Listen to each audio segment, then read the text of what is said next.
What's the deal, family? Welcome back to the Real Distraction channel on YouTube. It's your boy Sean, and we here with another banger for y'all, man. So look, we got some more F1, man, bringing it back, man. We got Formula 1 speed compared to other race cars, okay? We're gonna run this up, check this out, see what they talking about, man. This video was brought to us by Driver61, man. I love this channel, bro. Dope channel right here. He always has super fire videos, man. If you don't want to watch me react to it, make sure to go subscribe and go watch his stuff over there, because it's dope, bro. Like, y'all know I like cars, man. I like everything about cars, you know what I'm saying? Like F1 rally, burnouts, skids, drifting, street, illegal, underground, it don't matter. I like it. So yeah, make sure to go check out his channel, because he has some of the best videos just around cars and just giving out information. I'm sure he puts a lot of work into them, so make sure to go subscribe over there, because he almost got 1 million. Anyways, let's get into this, man. You guys said you wanted more F1, so we here. Speed compared to other race cars, man. I'm interested to see how he's going to compare the F1 cars to like the NHRA, because the NHRA drag cars are crazy. Like, those are built like fucking jet engines and shit, like jet planes and shit. So we'll see what happens with that. Hit that like button, subscribe for more. Make sure to go send me more videos to react to in the comments and on my Instagram, Sean W. Tyler. GT cars, prototypes, stock cars, and superbikes. Different racing disciplines produce very different machines, all with different strengths and weaknesses. But how do they stack up? Which would win in a quarter-mile drag race or a top speed run? Or, the biggest question I have is, which would win in a race around a circuit? We've done some calculations. You see, in a race around the circuit, I feel like you got to give it to F1. I feel like you just have to give it to F1 just based on the way they're built. But then you got cars like this. You got like Bathurst. You got the cars that race up in like Bathurst 1000 and stuff on Mount Panorama. You got to give it to those. But if you're talking just straight quarter-mile drag, then I feel like you got to give it to the NHRA. I feel like you just have the hot rods, bro. I feel like you have to. But it's all dependent on what type of race are we talking about? To find out. So firstly, we should run through the cars. Starting with Formula 1, our benchmark for this test. These cars have over 1,000 horsepower and weigh around 800 kilograms in race trim. But as we know, they're tuned for maximum corner speed with lots of that. For my American cats, 800 kilograms is about 2.2. 800 kilograms is like I want to say 1,800 pounds. Somewhere between 1,800 and 2,000 pounds, something like that. Downforce. And so this may hinder it in a straight line, but pay dividends around a lap. Next is Formula 2 with very similar weight, but with less aero and less power, with around 620 horsepower. Then we have its baby brother, the Formula 3 car. This has less power, but much less weight. Then we have IndyCar, Formula 1's American cousin. Similar in weight to a Formula 1 car, but with a bit less power. However, they are much more slippery in a straight line. Then we have Formula E, much less power than other Formula cars, more weight, but instant torque. These are very much designed for smaller, twistier street circuits. I'm not gonna lie, bro. I had no idea there were so many different Formula cars. Like, I've heard of Formula 1, I've heard of Formula 2. But when he started saying Formula 3, I've heard of IndyCar series, the IndyCar series. I know about that. But Formula 3, I never heard of. And Formula E, I've never heard of either. Huh. If there's a video that goes deep into details of like why there's different formula stuff, let me know. And that's our lot for Formula cars. Next to the GTs. So we have the 3 classes that will be racing at Le Mans Gran this year. Turismo. The new hypercar with a hybrid system powering all 4 wheels. It has around 670 horsepower. Then there's LMP2, very close behind, with 600 horsepower and similar weight. That look crazy. Then there are the GTE cars, which have Yes, sir, my 550 horsepower and weigh around 1,200 kilograms. On the face of it, they look very similar to our next competitor, the GT3 car, but they're made to be extremely slippery for the long straights at Le Mans. The GT3s have a little less power than the GTEs, but have much more aero, and so might not be far off in terms of lap time. Then comes the DTM cars, the German Touring Car Championship. These are actually very similar to GTEs, so we'll see how they stack up. Yeah, they look then we about have the same. NASCAR, which are obviously designed with ovals in mind, but are racing on many more road circuits in recent years. And then finally we have MotoGP. Yeah, see, that's the problem with NASCAR is like, they're literally built to just be solid cars to go around in circles all day. They're not built to handle like a wide turn and then go straight into a sharp turn, go straight into a hairpin turn. They're not made for that type of movement. Motorbikes, that's going to be interesting though. GP. They have incredible power to weight ratios, but may lose out around the corners as there's much less rubber on the road when compared to a race car. Yeah. And the first test is a 0 to 100 kilometers an hour. It wraps up the car's traction, power, torque, and weight all in one test. However, most cars actually aren't great at this. For example, a modern Tesla could give a Formula 1 car a good run for its money. Exactly. Race cars tend to have very small, light clutches that aren't particularly good at launching. But anyway, what do you think will win? Obviously, no one has done this combination in real life, so we've stacked them up in the virtual... 0 to 100 kilometers per hour? 0 to 60? I ain't gonna lie, 0 to 60, I might give it to the MotoGP, bro. I'm not gonna lie, I might give it to the MotoGP 0 to 60. I'm probably way wrong, but I'm gonna just stick with that. It's gonna be one of these 4 on the bottom, I feel like. Could possibly be like right up in here. GT3s and stuff. Man, I feel like the motorbike, man, so light. World and compiled all of their times to see which would come out on top.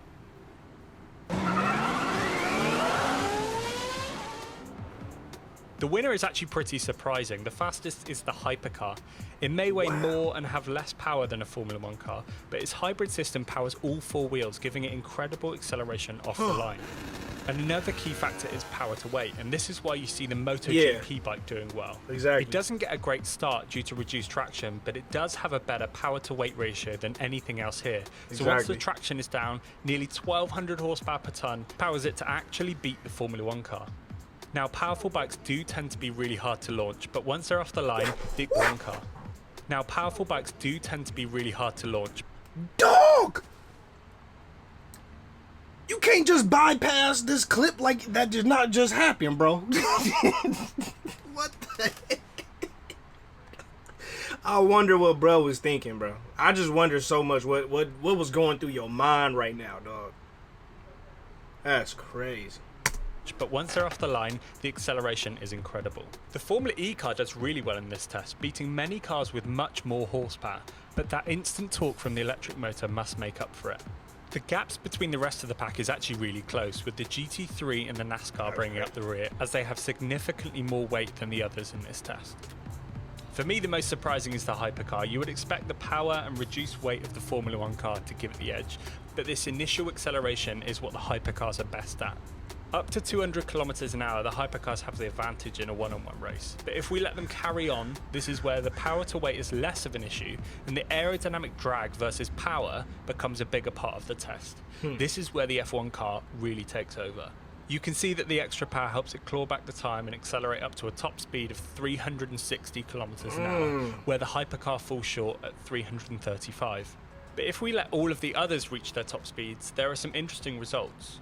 This is essentially a measure of power versus drag, and at these speeds the force produced by slicing through the air is immense.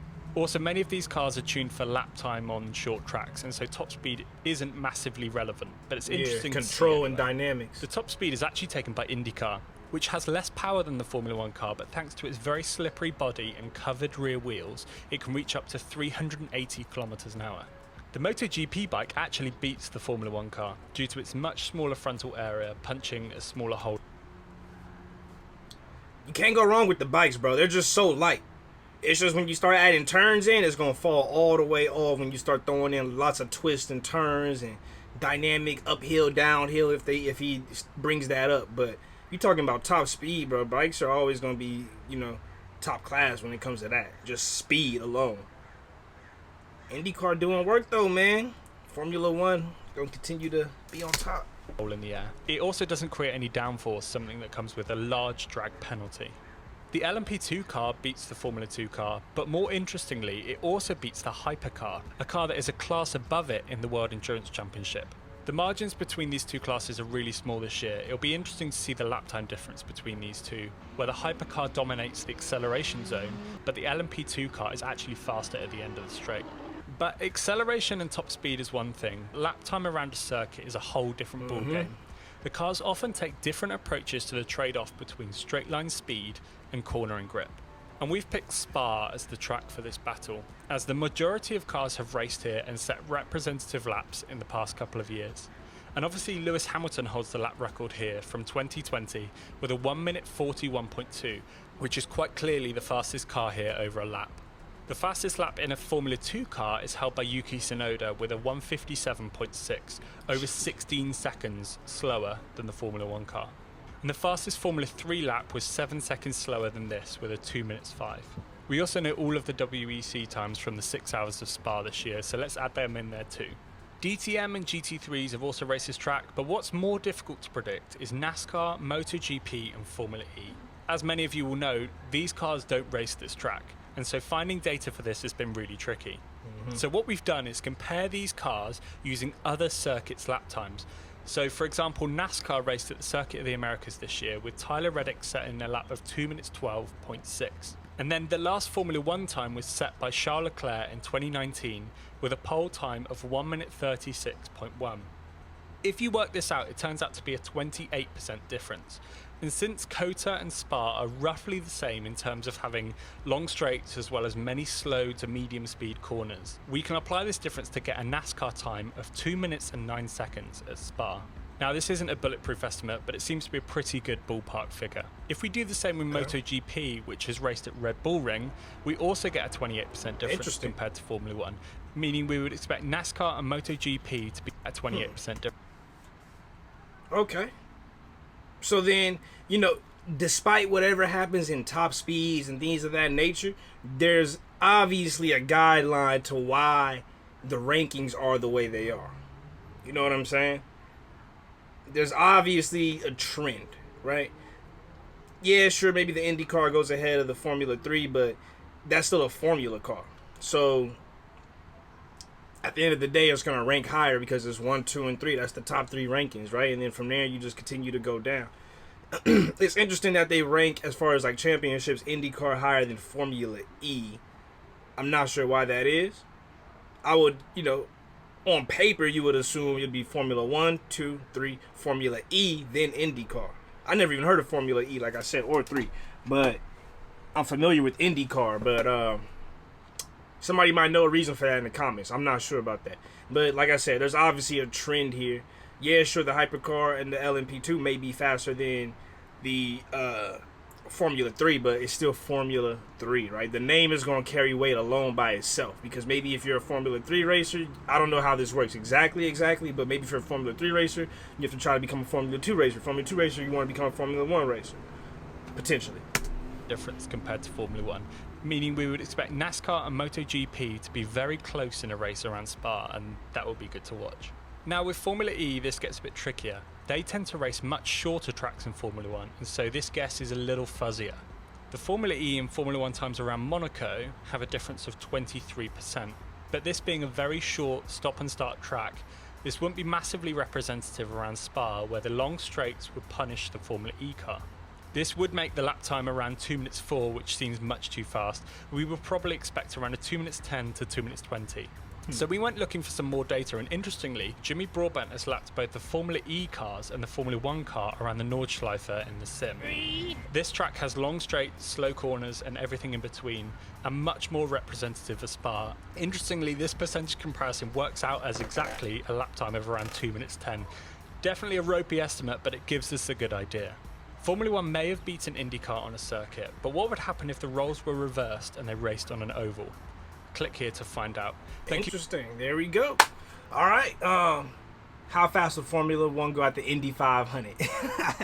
That would be interesting. I feel like those things would be smashing, bro. Like, it'd be too easy for them. They just would be smashing like crazy. Anyways, man, shouts out to Driver61 with the video. Always fire videos. Let me know what you think about this one. If you guys want me to react to some more stuff, different type of car videos, let me know. Get at me in the comments. Get at me on Instagram. I love y'all. Appreciate y'all. Remember to keep it real, rules, rare, and real. Always reaches everyone.